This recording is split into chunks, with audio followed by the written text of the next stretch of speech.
I gripped my tablet tighter as Devin leaned forward, cutting me off mid-sentence for the 17th time that afternoon. What Autumn is trying to say, he interjected with that practice confidence, is that our user acquisition costs need adjusting. But let's table the specifics for now. The room hummed with murmurs of agreement. Not one person acknowledged what had just happened. Again, I'd spent 3 weeks refining these projections. 3 weeks of late nights, skipped meals, and database deep dives to identify the exact financial strategy that could save this sinking company. Yet my findings remained unheard. Beneath my presentation notes, I added another tally mark: 17 interruptions in 90 minutes. My male colleagues? 0. When our CEO announced our 80 million investor would join next week's call, I made a decision. I reviewed state laws that night. Single-party consent, legal to record. The next morning, I arrived early, placed my phone on the table, started the recording app, and waited. What happened in that meeting changed everything. Not just for me, but for every woman who'd ever been talked over in a boardroom. Before I share the full story, I want you to know that what you're about to hear isn't just about revenge. It's about justice in a system designed to silence voices like mine. If you've ever been interrupted, overlooked, or had your ideas attributed to someone else, you'll understand why this matters. Stay until the end, because the way this unfolded shocked everyone involved, including me. My name is Autumn Kelly. I'm a financial strategist with a master's in economics and 10 years of experience turning struggling companies into profit machines. My previous venture netted investors triple their initial stake through my revenue diversification model. I don't just understand numbers, I see patterns others miss. 6 months before that fateful recorded meeting, I was recruited to join a promising tech startup called DataStream. They developed AI-powered analytics tools for mid-sized businesses. And while their product was exceptional, their financial strategy was a disaster, burning through seed money, missing revenue targets, and repeatedly pushing back their Series B funding round. Their CEO, Ellis Grant, convinced me to join with promises of autonomy and impact. "Your expertise is exactly what we need," he'd said during our interview. "We want you to completely revamp our approach to monetization." I believed him. I left a secure position to take this risk because I saw DataStream's potential. The first few weeks seemed promising. People listened during my onboarding period, took notes when I identified inefficiencies, nodded along to my initial observations. That changed the moment I moved from theoretical advice to implementation. The first time I presented a comprehensive strategy in the weekly leadership meeting, I noticed something odd. Every time I reached a crucial point, someone would interject. "Let's circle back to that. We should prioritize more immediate concerns." That's interesting, but perhaps too ambitious for our current phase. At first, I questioned myself. Was I being unclear? Not assertive enough? Presenting too much information at once? I adjusted my approach, simplified my presentations, practiced my delivery. Nothing changed. 3 months in, I started documenting every interruption in meetings. The pattern emerged with disturbing clarity. While my male colleagues averaged 0 to 2 interruptions per presentation, mine consistently hit double digits. The most frequent interrupters? Devin Marsh, marketing director, Wyatt Jennings, CTO, and occasionally Ellis himself. What made it more frustrating was watching them implement fragments of my strategies piecemeal, often after one of them repackaged my idea weeks later. The company was still struggling, using only portions of the comprehensive approach I'd designed. I tried addressing it directly. After one particularly frustrating meeting, I approached Devin. "I noticed you interrupted my presentation several times today," I said, keeping my tone professional. "I'd appreciate the chance to finish my points before opening for discussion." Devin's expression shifted to confusion, then dismissive amusement. "Did I? I don't think so. I was just trying to keep us on schedule. These meetings tend to run long." Yet 30 minutes earlier, he'd spent 15 uninterrupted minutes discussing marketing concepts that had little connection to our quarterly objectives. I tried different approaches, speaking louder, sending materials beforehand, asking Ellis for designated presentation time. Nothing worked. In fact, the interruptions increased. The breaking point came during my quarterly forecast presentation. After 17 interruptions, not one person in that room had heard my complete analysis. The projections I'd spent 3 weeks perfecting were dismissed without proper consideration. We were 3 weeks away from our final pitch to secure $80 million in funding, money the company desperately needed, and the leadership team was ignoring critical financial insights. That night, I couldn't sleep. DataStream had potential, but without proper financial strategy, it would collapse within months. This wasn't just about my frustration anymore. It was about the company's survival and the livelihoods of our 67 employees. I researched recording laws in our state, confirming single-party consent was legal. I didn't plan to share the recording publicly, I just needed evidence. Something concrete to demonstrate the pattern when I finally addressed the issue with Ellis or the board. The next morning, our conference room buzzed with nervous energy. The $80 million investment would either save us or, if lost, effectively end the company. Ellis straightened his tie repeatedly, while others rehearsed talking points. When our investor Preston Hall's face appeared on the video call, introductions began. Preston was known for his directness and impatience with inefficiency. His venture capital firm had backed some of the most successful tech companies in the past decade. At 62, he had silver hair and penetrating gray eyes that seemed to evaluate everything. "Let's get started," he said after brief pleasantries. "I've reviewed your previous materials, but I want to hear where things stand today." Ellis gave his standard company overview, followed by Wyatt's product development update. Both spoke uninterrupted. Then Ellis introduced me. "And now Autumn will give us a brief financial overview." I opened my presentation, conscious of the recording app running on my phone. "Thank you. I've prepared an analysis of our current financial position and projections based on the strategy implementation I've been developing." I made it through 3 slides when Devin leaned forward. "Sorry to cut in, but your projection seems optimistic considering last quarter's performance. We should probably focus on more conservative estimates."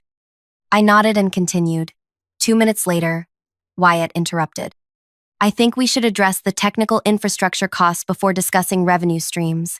Those numbers won't make sense otherwise." Again, I acknowledged him and tried to continue. I was approaching the most crucial part of my presentation, the part that would make or break our funding case, when our product director Nolan attempted the third interruption. If I could just add something about our user growth that might impact these numbers. Then, something unexpected happened. Preston cleared his throat. "I notice a pattern developing here." The room went silent. "Your financial strategist has been interrupted 3 times in under 10 minutes. I've been counting." His gaze swept across everyone's faces on the video call. "Reminds me of our previous meetings. This is exactly why we're reconsidering our position with DataStream." No one breathed. Ellis paled visibly. When organizations silence their most valuable voices, they miss critical insights. Preston continued. "I specifically requested Ms. Kelly's involvement in these meetings after learning she was the architect behind TechVent's remarkable turnaround last year. That's why I was concerned when she barely spoke during our last 2 calls." My heart pounded as I realized what was happening. Preston continued. "I'd like to hear Ms. Kelly's complete financial strategy without interruption. And afterward, I'd like to understand why this pattern of silencing exists at DataStream." Ellis stammered. "Of course, absolutely. Please continue, Autumn." For the next 20 minutes, I presented my complete financial strategy for the first time. I outlined the inefficiencies in our current model, the targeted changes needed, and the projected outcomes. I explained how we could triple revenue within 18 months while cutting operational costs by 23%. When I finished, Preston nodded thoughtfully. That's precisely the kind of strategic thinking I expected. "Now, Ellis, would you care to explain why this is the first time I'm hearing this comprehensive approach? Miss Kelly has been with you for 6 months. Ellis struggled to form a response. "We've been implementing elements of Autumn's strategy progressively. There are many voices to consider. And some voices apparently matter more than others," Preston interrupted. "Here's my position. DataStream has excellent technology but deeply flawed leadership dynamics. I'm prepared to offer the full $80 million investment with conditions." The tension in the room was palpable as everyone waited. First, Ms. Kelly becomes Chief Strategy Officer with direct reporting to me, not filtered through your current structure. Second, your leadership team undergoes communication and inclusion training with quarterly assessments. Third, you implement her full strategy as presented today, not piecemeal. Ellis nodded rapidly, relief washing over his face at the prospect of securing the funding. We can absolutely accommodate those conditions. I'm not finished, Preston said. I'm also appointing Miss Kelly to our advisory board. We've needed her perspective across our portfolio. This position comes with its own compensation package, separate from her role at DataStream. I sat stunned. This was beyond anything I could have imagined. Not only validation, but a promotion, direct access to the investor, and an independent role that gave me security regardless of what happened at DataStream. Does that arrangement work for you, Miss Kelly? Preston asked. Finding my voice, I replied, yes. I believe in DataStream's potential, and I'm committed to seeing my strategy successfully implemented. Excellent. My team will draw up the paperwork. I expect it signed by end of day tomorrow. Preston's tone left no room for negotiation. After the call ended, the conference room remained silent. Ellis finally spoke, his voice strained. Autumn, congratulations on your promotion. We'll need to discuss the transition of your responsibilities. Devin and Wyatt couldn't meet my eyes. The recording device on my phone was still running, capturing every awkward second of the aftermath. I gathered my materials while avoiding eye contact with everyone. The atmosphere was thick with tension and unspoken accusations. As I walked out, I could hear urgent whispers behind me. Back in my office, I closed the door and took my first full breath in what felt like hours. My phone buzzed with an email from Preston's assistant, requesting a private meeting the following morning. This was really happening. Ellis knocked on my door 30 minutes later, his usual confident demeanor replaced by something more cautious. Do you have a moment? He asked. I gestured to the chair across from my desk. Of course. He sat down, smoothing his tie repeatedly. I want to apologize for any miscommunications that may have occurred during your time here. We value your contributions enormously. Thank you, I replied, keeping my expression neutral. I appreciate that. I'm curious, he said, leaning forward slightly. Was this something you discussed with Preston before the meeting? I met his gaze directly. No, I was as surprised as everyone else. He nodded slowly, clearly processing this information. And the recording device on your phone during the meeting. My heartbeat quickened. He'd noticed. Single-party consent is legal in this state, Ellis. I've been documenting the interruption pattern for months with no acknowledgement. The recording was for my personal reference. His eyes widened slightly. I see. Are you planning to use this recording in some way?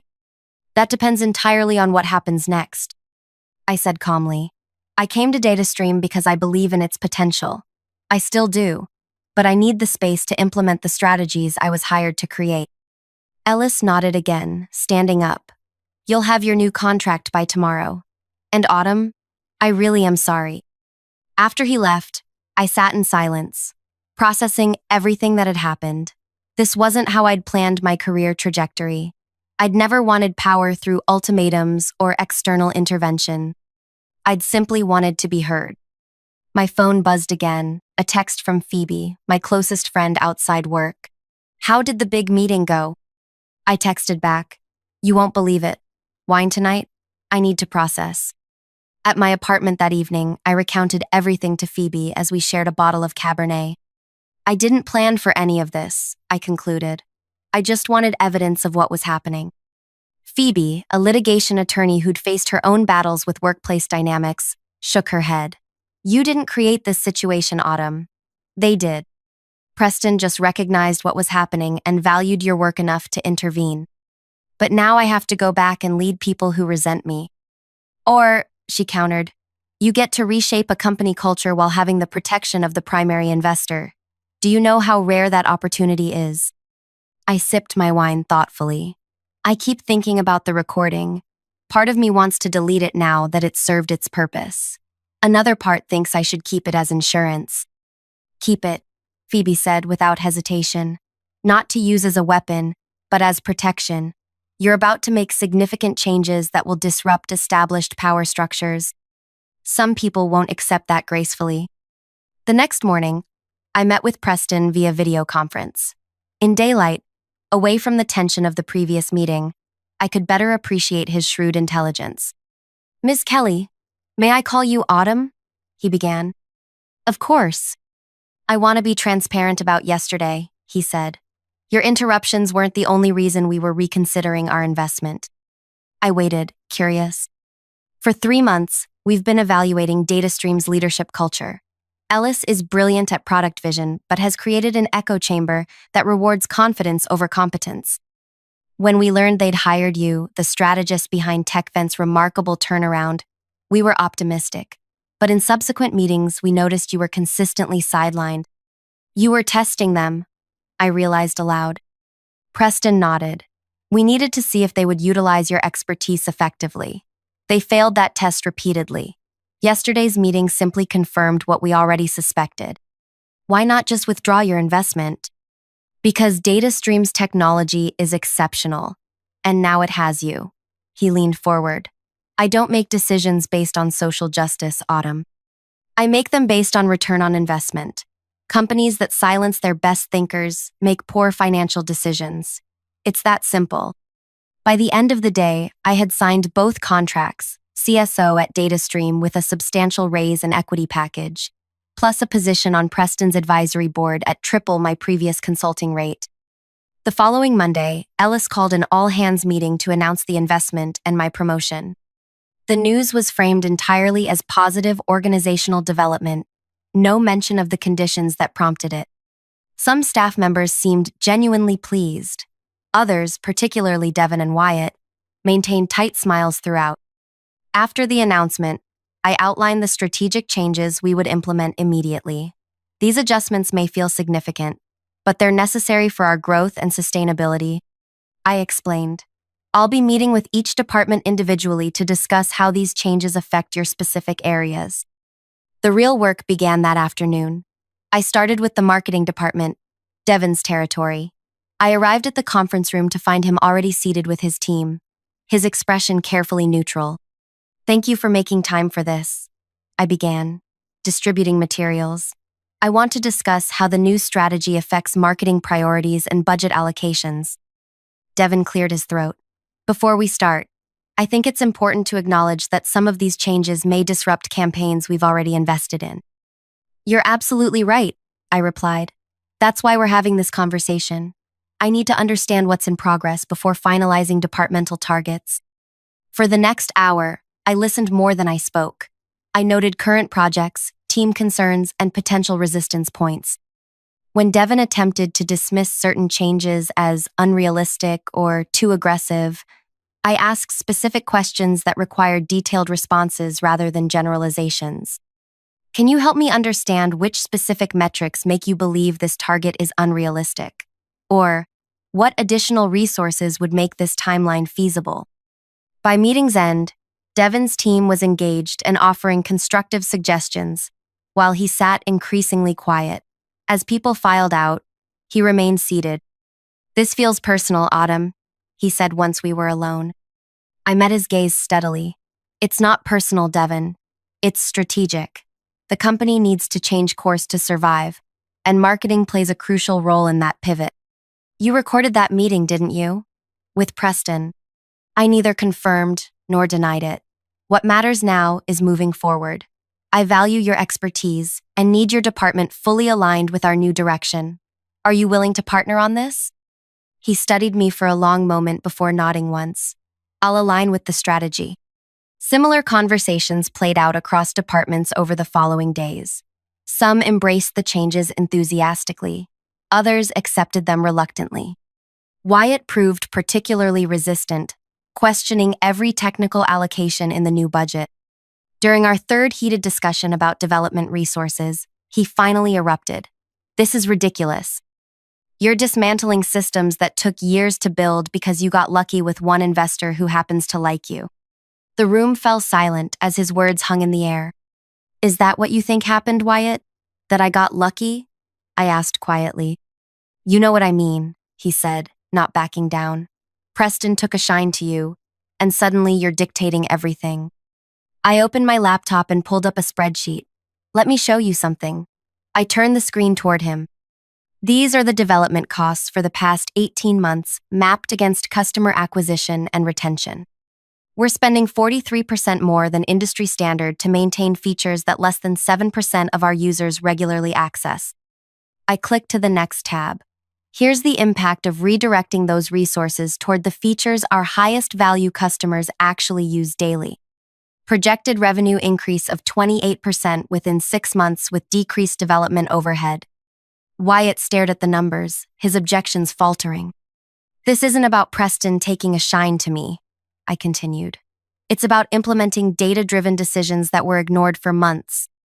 You're a brilliant technical mind, Wyatt. I need that brilliance focused on the right priorities. The resistance didn't disappear overnight, but it gradually transformed into grudging respect as my strategy began showing results. By the end of the first quarter under the new approach, customer retention had improved by 16%, acquisition costs had decreased by 22%, and our runway had extended significantly. Ellis, to his credit, became an unexpected ally.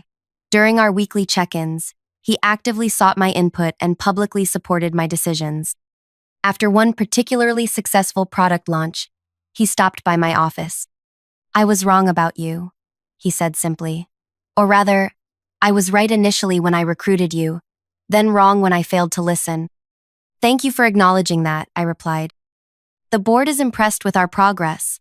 They've mentioned expanding your role further. He hesitated. I wanted you to hear it from me first. 6 months after that recorded meeting, DataStream had transformed. We weren't just surviving, we were thriving. The company culture had shifted too. Meeting protocols now included designated presentation time, free from interruptions, and the leadership team had expanded to include more diverse voices. Devin eventually became a strong partner in implementing our marketing strategy, though our relationship remained strictly professional.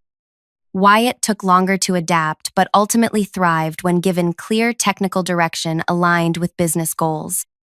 As for me, my dual roles as CSO and advisory board member opened doors I hadn't anticipated. Other companies in Preston's portfolio sought my consultation. Industry publications requested interviews about our turnaround strategy. I was invited to speak at conferences about financial leadership. The recording that started everything remained securely stored but unused. Its existence had served its purpose without ever needing to be played. The true vindication came during our annual investor meeting, exactly 1 year after that pivotal recorded call. I presented our results to a room of stakeholders, including Preston and several new potential investors. Under Autumn's strategic direction, Ellis explained, DataStream has increased revenue by 67% year over year, while decreasing operational costs by 31%. Our customer base has grown by 43%, with improved retention metrics across all segments. Preston nodded approvingly as I walked through the details. When I finished, he addressed the room. When we invested in DataStream, we were investing in potential. Today, we're seeing that potential realized through clear strategic vision and disciplined execution. He turned to me. Ms. Kelly has demonstrated what happens when companies amplify their best voices rather than silencing them. After the meeting, Preston pulled me aside. I've been watching your work across our portfolio companies. The advisory role has been valuable, but I think we can do more. What did you have in mind? I asked. We're launching a new fund focused on undervalued companies with strong technical foundations but flawed strategic execution. Exactly the profile you excel with. I'd like you to consider joining as a managing partner. The offer was unexpected and life-changing. Partnership in a venture capital fund with significant carry percentage and decision-making authority. This would mean leaving DataStream, I said, processing the implications. Eventually, yes. Though we'd want you to transition gradually and perhaps maintain an advisory role, Ellis has grown considerably as a leader under your influence. I thought about the journey of the past year, from being repeatedly silenced to being offered a position where companies would actively seek my voice, from counting interruptions to shaping investment strategies for multiple organizations. I'd like to think about it, I told Preston. Of course, take the time you need.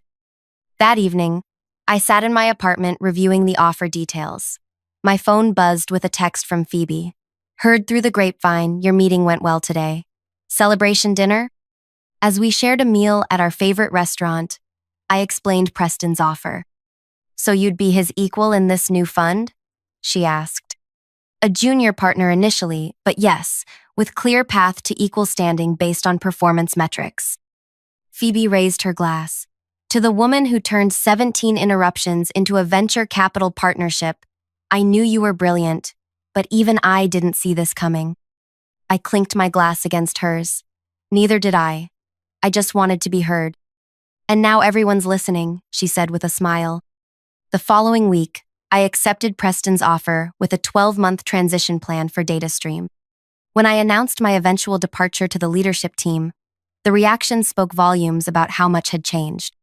Ellis expressed genuine disappointment but supported my decision. Devin acknowledged how much he'd learned working under my strategy. Even Wyatt offered congratulations, noting that the technical infrastructure changes had positioned the company for long-term success. In my final week at DataStream, before transitioning to my advisory role, Ellis organized a company celebration of our successful year. During his speech, he said something that resonated deeply. Sometimes the most valuable thing we can do as leaders is recognize when we need to listen instead of speak. Autumn taught us that lesson, and DataStream is stronger for it. Later that evening, as the celebration wound down, I found myself alone in the conference room where that fateful recorded meeting had taken place. I took out my phone and located the audio file that had never been played, my finger hovering over the delete button. After a moment's reflection, I pressed delete, then confirmation. The evidence was no longer necessary. The results spoke for themselves. As I stepped into my new role at the venture fund, I carried with me the most valuable lesson from my DataStream experience. True power isn't about silencing others or raising your voice the loudest. It's about creating environments where every valuable voice can be heard. In the 2 years since, our fund has invested in 27 companies, with particular focus on those with diverse leadership teams. Our returns have consistently outperformed industry averages. It turns out that funding companies that listen to all their best minds is not just ethically sound, it's financially shrewd. I still have the notebook where I tallied those 17 interruptions. It sits on my desk as a reminder of where this journey began.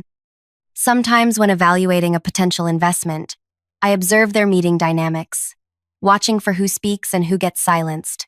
It's become one of our most reliable indicators of a company's potential.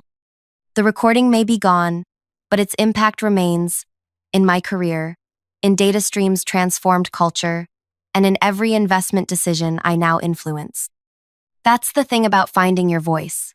Once you truly have it, you never need to prove it was silenced.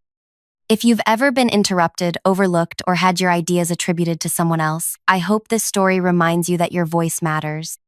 Your ideas deserve to be heard completely, not just in fragments between interruptions. Have you experienced something similar in your workplace? What strategies helped you navigate it? I'd love to hear your stories in the comments below. Your experiences might help someone else currently struggling to be heard. If this resonated with you, please hit the like button and subscribe to this channel for more stories about workplace dynamics and professional growth. Every like helps this reach someone who might need to hear it today. And remember, sometimes the most powerful thing you can do isn't speaking louder, but documenting carefully. Your evidence becomes your advocate when you finally get the chance to be heard.